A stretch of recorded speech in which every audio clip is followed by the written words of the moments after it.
ಮೋದಿ ರಾಜತಂತ್ರ ಜಾಣ್ಮೆ ವಿಜಯಗಳಿಗೆ ಕೊನೆಯೇ ಇಲ್ಲ ನೋಡಿ.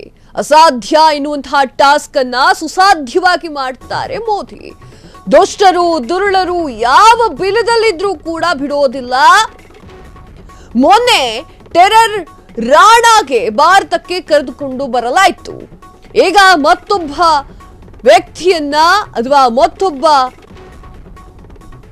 ಅಪರಾಧಿಯನ್ನ ಭೇಟಿಯಾಡಿದಂತಹ ಪ್ರಧಾನಿ ನರೇಂದ್ರ ಮೋದಿ ಆರ್ಥಿಕ ವಂಚಕ ಮೊಹಲ್ ಚೋಕ್ಸಿಗೆ ಗೋಳ ತೊಡಿಸಿದಂತಹ ಮೋದಿ ಕೋರಿಕೆ ಮೇರೆಗೆ ಬೆಲ್ಜಿಯಂ ಪೊಲೀಸರಿಂದ ಅರೆಸ್ಟ್ ಕೂಡ ಮಾಡಲಾಗಿದೆ. ಭಾರತದಿಂದ ಪರಾರಿಯಾಗಿದ್ದಂತಹ ಬೆಲ್ಜಿಯಂನಲ್ಲಿ ಅಡಗಿ ಕೂತಂತಹ ವಜ್ರದ ವ್ಯಾಪಾರಿ ಚೋಕ್ಸಿ ವಿಷಯ ಗೊತ್ತಾದ ಕೂಡಲೇ ಚೋಕ್ಸಿ ಬಂಧಿಸಲು ಕೋರಿದ್ದಂತಹ ಪ್ರಧಾನಿ ನರೇಂದ್ರ ಮೋದಿ ಕೋರಿಕೆಗೆ ಇಲ್ಲ ಎನ್ನುವಂತಹ ಬೆಲ್ಜಿಯಂ ಸರ್ಕಾರ ತಕ್ಷಣ ಕಾರ್ಯಾಚರಣೆಯನ್ನ ನಡೆಸಿದೆ. ಚೋಕ್ಸಿಯನ್ನ ಬಂಧನ ಮಾಡಿದ್ದಾರೆ ಪೊಲೀಸರು. ಶನಿವಾರವೇ ಚೋಕ್ಸಿ ಬಂಧನ. ಸದ್ಯ ಜೈಲಿನಲ್ಲಿರುವಂತಹ ಆರ್ಥಿಕ ವಂಚಕ ಅರೆಸ್ಟ್ ಬೆನ್ನಲ್ಲೇ ಚೋಕ್ಸಿ ಹಸ್ತಾಂತರಕ್ಕೆ ಭಾರತ ಸರ್ಕಾರ ಪ್ರಯತ್ನ ಮಾಡ್ತಾ ಇದೆ. ಬೆಲ್ಜಿಯಂಗೆ ದೌಡಾಯಿಸಿದಂತಹ ಇಡಿ ಸಿಬಿಐ ಅಧಿಕಾರಿಗಳು ಪಂಜಾಬ್ ನ್ಯಾಷನಲ್ ಬ್ಯಾಂಕ್ಗೆ 13,000 ಕೋಟಿ ವಂಚನೆ ಎಸಗಿದ್ದಂತಹ ಚೋಕ್ಸಿ 2018ರಲ್ಲಿ ದೇಶವನ್ನ ತೊರೆದು ಆಂಟಿಗುವಾ ಬಾರ್ಬುಡೋಸ್ಗೆ ಎಸ್ಕೇಪ್ ಆಗಿದ್ದಂತಹ ವಂಚಕ. ಯಾರನ್ನೂ ಕೂಡ ಬಿಡಲ್ಲ ಅಂತ ಅನ್ಸುತ್ತೆ. ಮೋದಿ ಹುಡುಕಿ ಹೊಡಿತಾ ಇದ್ದಾರೆ. ಭಾರತದಿಂದ ಪರಾರಿಯಾಗಿದ್ದಂತಹ ವಜ್ರದ ವ್ಯಾಪಾರಿ ಮೆಹುಲ್ ಚೋಕ್ಸಿಯನ್ನ ಬೆಲ್ಜಿಯಂ ಪೊಲೀಸರು ಬಂಧಿಸಿದ್ದಾರೆ. ಪಂಜಾಬ್ ನ್ಯಾಷನಲ್ ಬ್ಯಾಂಕ್ ನ ಈ ಒಂದು ಹಗರಣದಲ್ಲಿ ಇಬ್ಬರು ಪ್ರಮುಖ ಆರೋಪಿಗಳಲ್ಲಿ ಮೆಹುಲ್ ಚೋಕ್ಸಿ ಕೂಡ ಒಬ್ಬ. ಕೇಂದ್ರ ತನಿಖಾ ದಳ ಅಂದ್ರೆ ಸಿಬಿಐ ಆದೇಶದ ಮೇರೆಗೆ ಶನಿವಾರ ಚೋಕ್ಸಿ ಅವರನ್ನ ಬಂಧನ ಮಾಡಲಾಗಿದೆ. ಅವರು ಇನ್ನೂ ಕೂಡ ಜೈಲಿನಲ್ಲಿ ಇದ್ದಾರೆ. ವರದಿ ಪ್ರಕಾರ ಚೋಕ್ಸಿಯನ್ನ ಬಂಧಿಸುವಾಗ ಬೆಲ್ಜಿಯಂ ಪೊಲೀಸರು ಮುಂಬೈ ನ್ಯಾಯಾಲಯ ಅವರ ವಿರುದ್ಧ ಹೋರಾಡಿಸಿದಂತಹ 2 ಮುಕ್ತ ಬಂಧನ ವಾರೆಂಟ್ಗಳನ್ನು ಉಲ್ಲೇಖ ಮಾಡಿದ್ದಾರೆ. ಈ ಒಂದು ವಾರೆಂಟ್ಗಳು ಮೇ 23, 2018 ಮತ್ತು ಜೂನ್ 15, 2021 ದಿನಾಂಕವಾಗಿದೆ. 2018ರಲ್ಲಿ ದೇಶದಿಂದ ಪರಾರಿಯಾಗಿದ್ದಂತಹ ಖತರ್ನಾಕ್ ವಂಚಕ ಚೋಕ್ಸಿ ಆರಂಭದಲ್ಲಿ ಆಂಟಿಗುವಾ ಮತ್ತು ಬಾರ್ಬುಡಾದಲ್ಲಿ ವಾಸ ಮಾಡ್ತಿದ್ದಂತಹ ವ್ಯಕ್ತಿ ಈತ, ವಂಚಕ ಈತ. ಆದರೆ ಇತ್ತೀಚೆಗೆ ಅವರು ಬೆಲ್ಜಿಯಂನ ಒಂದು ಅಪಾರ್ಟ್ಮೆಂಟ್ನಲ್ಲಿ ಇದ್ದಾರೆ ಎನ್ನುವಂತಹ ಮಾಹಿತಿ ಲಭ್ಯವಾಗಿತ್ತು.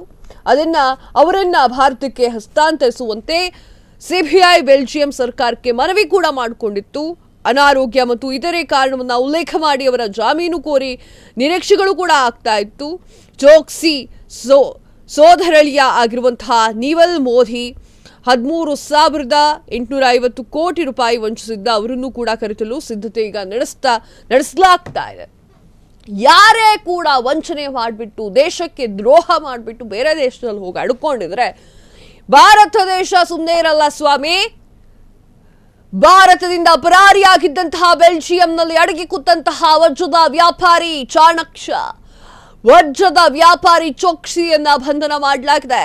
ವಿಷಯ ಗೊತ್ತಾಗ್ತಿದ್ದಂತೆ ಚೋಕ್ಸಿಯನ್ನ ಬಂಧನ ಮಾಡೋಕೆ ಕೋರಿದ್ದಂತಹ ನರೇಂದ್ರ ಮೋದಿ ಕೋರಿಕೆಗೆ ಇಲ್ಲ ಅಂತ ಹೇಳಿದಂತಹ ಬೆಲ್ಜಿಯಂ ಸರ್ಕಾರ ತಕ್ಷಣವೇ ಕಾರ್ಯಾಚರಣೆಯನ್ನ ನಡೆಸಿದೆ. ಚೋಕ್ಸಿಯನ್ನ ಬಂಧನ ಮಾಡಿದ್ದಾರೆ ಪೊಲೀಸರು. ಶನಿವಾರವೇ ಚೋಕ್ಸಿ ಬಂಧನವಾಗಿದೆ. ಸದ್ಯ ಜೈಲಿನಲ್ಲಿರುವಂತಹ ಆರ್ಥಿಕ ವಂಚಕ ಚಾಣಾಕ್ಯ ಆತನ ತಲೆ ನೋಡಿ ಹಂಗೆ ಭಾರತ ಬಿಟ್ಟು ಎಸ್ಕೇಪ್ ಆಗಿದ್ದ. ಯಾರು ಕೂಡ ನನ್ನನ್ನು ಹಿಡಿಯೋದಿಲ್ಲ ಅಂತ. ಬಾ ಕೋರ್ಟ್ಗೆ ಅಂತಂದ್ರೆ ಕಾಲ್ ನೋವು, ಕೈ ನೋವು, ಅನಾರೋಗ್ಯ ಸಮಸ್ಯೆ ಅಂತ ಪುಂಗಾಣಿ ಪುಂಕ್ತಿದ್ದ. ಅರೆಸ್ಟ್ ಬೆನ್ನಲ್ಲೇ ಚೋಕ್ಸಿ ಹಸ್ತಾಂತರಕ್ಕೆ ಭಾರತ ಸರ್ಕಾರ ಪ್ರಯತ್ನ.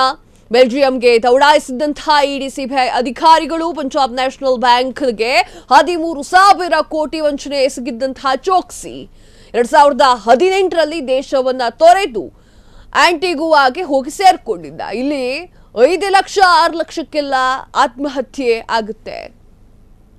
ಅವರ ಆ ಒಂದು ಬೇಜಾರಕ್ಕೆ ಅಥವಾ ನೋವಿಗೆ ಸಾಯ್ತಾರೆ. ಆದರೆ ನೀವು 13,000 ಕೋಟಿ ವಂಚನೆ ಮಾಡಿ ದೇಶ ಬಿಟ್ಟು ಹೋಗಿ ಪರಾರಿಯಾಗಿದ್ದು ಬಿಡ್ತಾರಾ?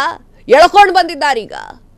ಆ 5-6 ಲಕ್ಷವನ್ನ ಕಟ್ಟೋಕೆ ಆಗದೆ ಎಲ್ಲಿ ಮಾನ ಮರ್ಯಾದೆ ಹೋಗ್ಬಿಡುತ್ತೋ ಎನ್ನುವಂಥ ವಿಚಾರಕ್ಕಾಗಿ ಆತ್ಮಹತ್ಯೆಗಳು ನಡೀತಾ ಇದೆ. ಅವರ ಕುಟುಂಬದವರು ಕಣ್ಣೀರಿನಲ್ಲಿ ಕೈ ತೊಳಿತಾ ಇದ್ದಾರೆ. ನೀವುಗಳು 13,000 ಕೋಟಿ ವಂಚನೆ ಮಾಡಿ ಬೇರೆ ದೇಶಕ್ಕೆ ಹೋಗ್ಬಿಟ್ರೆ ಎಸ್ ಆತನನ್ನ ಬಂಧನ ಮಾಡಲಾಗಿದೆ. ಹಾಗೆ ಆತನ ಆರೋಗ್ಯ ಏನೋ ಸಮಸ್ಯೆ ಇದೆ ಎನ್ನುವಂತಹ ಮಾತನ್ನ ಅವ್ರು ಹೇಳ್ತಾ ಇದ್ರು. ಈಗ ಅದೆಲ್ಲ ಕಂಪ್ಲೀಟ್ ಆದ್ಮೇಲೆ ಪೊಲೀಸರು ವಿಚಾರಣೆಯನ್ನ ಕೈಗೊಳ್ತಾರೆ.